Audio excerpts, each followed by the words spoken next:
Good morning friends, कैसे हैं आप लोग। आज हम लोग 14 मार्च 2020 द इकोनॉमिक टाइम्स का एडिटोरियल डिस्कस करेंगे और इसका टाइटल है आज का compete globally while acting local. Actual में आप लोगों को पता ही होगा, जैसा कि कल के एडिटोरियल में हम लोगों ने डिस्कस किया था कि किस तरीके से जो हमारे प्राइम मिनिस्टर नरेंद्र मोदी और जो हमारी फाइनेंस मिनिस्टर है निर्मला सीतारमन ने एक 20 लाख करोड़ का फिस्कल स्टिमुलस इन लोगों ने अनाउंस किया था। और मोदी जी ने, आपको पता होगा कि बोला था कि स्वदेशी अपनाओ। उन लोगों ने अपनी स्पीच में स्वदेशी को ही ज़्यादा प्रमोट किया था। तो आज का जो एडिटोरियल है स्वदेशी के रिगार्डिंग ही है कि किस तरीके से हम लोग अपना प्रोडक्ट प्रोड्यूस करें ताकि वो ग्लोबली कॉम्पिटिटिव रहे as compared to other countries, और विथ क्वालिटी के साथ, मतलब अच्छी क्वालिटी का हमारा प्रोडक्ट हो ताकि वो ग्लोबली compete कर पाए। ठीक है, तो so let's start. It is indeed worthwhile cause to promote domestic industry, so there is every reason to be vocal about the local, as the Prime Minister put it. However, that does not mean campaigning shoddy quality और excessive cost. अब ये क्या बोल रहा है, it is indeed a worthwhile cause to promote domestic industry. ठीक है, अगर आप डोमेस्टिक इंडस्ट्रीज को अगर आप प्रमोट कर रहे हो तो अच्छी बात है। So there is every reason to be vocal about the local. ठीक है, एक्चुअल में क्या हो रहा है कि जो कोविड-19 चल रहा है उसकी वजह से क्या हो रहा है कि अगर हम हमारी डोमेस्टिक इंडस्ट्री को अगर अच्छी जगह अगर हम लोग प्रमोट करेंगे देन अल्टीमेटली बेनिफिट हम ही को होगा, हमारी कंट्री को उससे बेनिफिट होगा। इस कंडीशन में अगर हम लोग बाहर से अगर प्रोडक्ट अगर इम्पोर्ट करेंगे तो देन अल्टीमेटली कहीं ना कहीं हम लोगों को लॉस होगा। तो इसलिए क्या है, इसमें इसलिए ऐसा बोला गया है कि वर्थ वाइल काज है to promote domestic industry, so there is every reason to be local, to be vocal about the local. इसलिए क्या हुआ कि मोदी जी ने जो बोला है स्वदेशी अपना, वो एक अच्छी बात है, मतलब सो इसलिए बोला गया है कि local vocal about the local. However that does not mean campaigning shoddy quality और एक्सेसिव क्वालिटी। लेकिन इसका मतलब ये नहीं है, अगर आप डोमेस्टिक इंडस्ट्री को प्रमोट अगर आप कर रहे हो तो इसका मतलब ये नहीं है कि आप क्वालिटी के साथ कंप्रोमाइज़ कर रहे हो। इसका मतलब ये है the only way to ensure the local produce is of high quality and price optimally is to benchmark local production against the global competition. ठीक है, अगर आप अपने प्रोडक्ट को ग्लोबली अगर आप कॉम्पिटेटिव बनाना चाहते हो तो इसमें एक बात बोली गई है, बेंचमार्क करो। बेंचमार्क का मतलब होता है कि जो ग्लोबली जो प्रोडक्ट बन रहा है उससे अपने प्रोडक्ट का आप कंपेरिजन करो। ग्लोबली जो प्रोडक्ट ग्लोबली बन रहा है उसका स्टडी करोगे, यार ये प्रोडक्ट इतना सस्ता कैसे बन रहा है और हमारा प्रोडक्ट इतना महंगा कैसे बन रहा है। तो वहाँ जब हम लोग कंपेरिजन करना स्टार्ट करेंगे तब जाके हमारा जो प्रोडक्ट बनेगा वो अच्छी क्वालिटी का रहेगा और उसकी प्राइस भी क्या है कि as compared to other product हमारी प्राइस भी क्या है कि कम रहेगी। ठीक है, being global is necessary to produce quality produce. ठीक है, बीइंग ग्लोबल का क्या मतलब होता है कि प्रोड्यूस करें हम लोग क्वालिटी प्रोडक्ट हम लोग प्रोड्यूस करें। This should not be lost side of in frenzy of creative inter this should not be lost side of in a frenzy of creative interpretation of the prime ministers new मंत्र। ठीक है, मोदी जी ने ऐसा बोला है कि स्वदेशी अपनाओ, तो इसका मतलब ये नहीं कि हम लोग क्वालिटी से कंप्रोमाइज़ करें, क्वालिटी हमको मेंटेन करके चलनी है, ऐसा इसमें बोला गया है। ये हम लोग आगे बढ़ते हैं। Multinational companies want to know if they would be shut down from any and every government tender that is below rupees 200 crore in value. ठीक है, अब देखो ऐसा बोला गया था कि जो गवर्नमेंट के जो टेंडर हैं जो 200 करोड़ रुपए से कम वाले हैं, जो जिनकी जो कॉस्ट 200 करोड़ रुपए से कम है, तो उसमें क्या है कि मल्टीनेशनल कंपनी की भागीदारी नहीं की जाएगी उसमें, मतलब उसमें मल्टीनेशनल कंपनी पार्टिसिपेट नहीं कर सकेगी। तो मल्टीनेशनल कंपनी अभी डिलेमा में है, मतलब मल्टीनेशनल कंपनी ऐसा सोच रही है कि मतलब उनका पार्टिसिपेशन उसमें रहेगा कि नहीं रहेगा। Such tenders could be for a great many things. अब ये जो 200 करोड़ से जो कम वाले टेंडर हैं, ये टेंडर किस तरीके से हो सकते हैं, जैसे medical supplies to batches of vaccine to ventilators. ठीक है, बैचेस ऑफ वैक्सीन हो सकते हैं, वेंटिलेटर हो सकते हैं और एडवांस मशीनरी हो सकते हैं।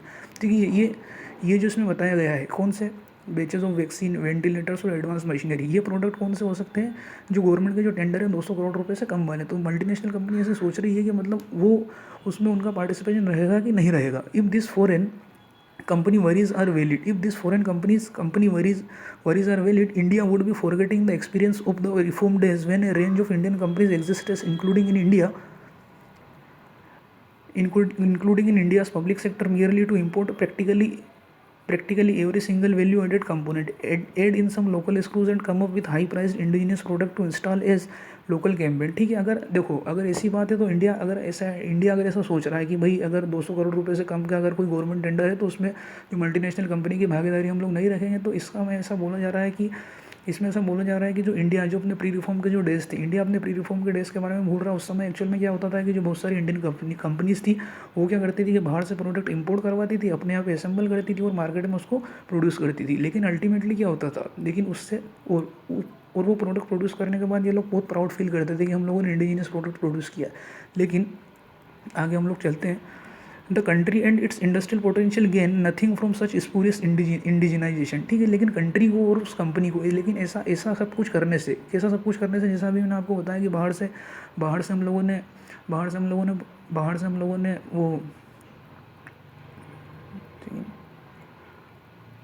हम लोगों ने पार्ट्स मंगाए अपनी कंट्रीज़ में, और देन उसको हमने असेंबल किया और उसको हमने वापस मार्केट में प्रोड्यूस किया। देन उससे उससे हम लोग क्या है कि प्राउड फील करते थे। तो मतलब इससे ऐसा बोला जा रहा है कि कंट्री को और इंडस्ट्री को कहीं से कहीं तक कोई फ़ायदा नहीं हुआ है।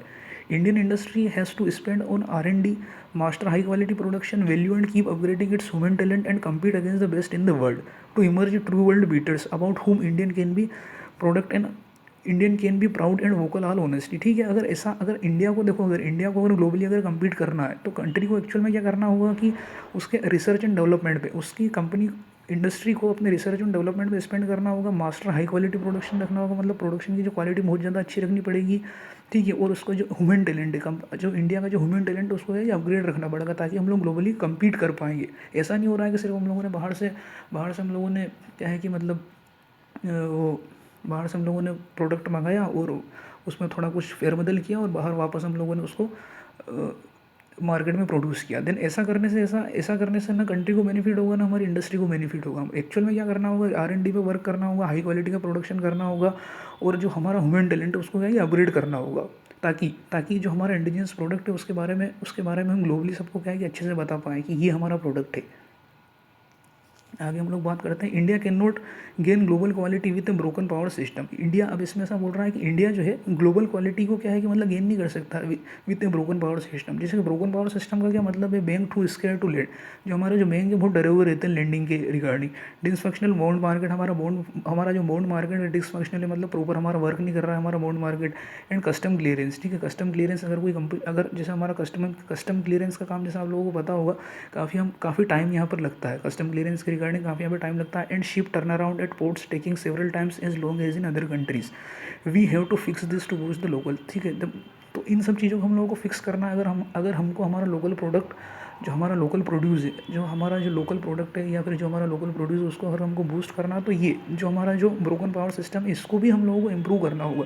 अब देखो इसमें एक चीज़ दी हुई है and ship turnaround at ports taking several times. Ship turnaround का क्या मतलब होता है, शिप टर्न अराउंड का मतलब होता है कि जैसे पोर्ट पे कोई शिप आया, अराइव हुआ और डिपार्चर हुआ, ठीक है। अराइवल और डिपार्चर के बीच का जो टाइम रहता है उसको हम लोग क्या बोलते हैं, शिप टर्न अराउंड, ठीक है। तो इससे ये पता चलता है कि आपका पोर्ट कितना एफिशिएंट है। तो इंडिया में ऐसा बोल रहे हैं कि मतलब टर्न अराउंड का टाइम बहुत ज़्यादा है, मतलब कि शिप का अराइवल हुआ और डिपार्चर हुआ तो उसके बीच में बहुत ज़्यादा टाइम लगता है। तो इससे पता चलता है कि हमारे पोर्ट की एफिशिएंसी कितनी ख़राब है, मतलब हमारे पोर्ट अभी उतने अच्छे एफिशिएंट नहीं है जितने कि होने चाहिए।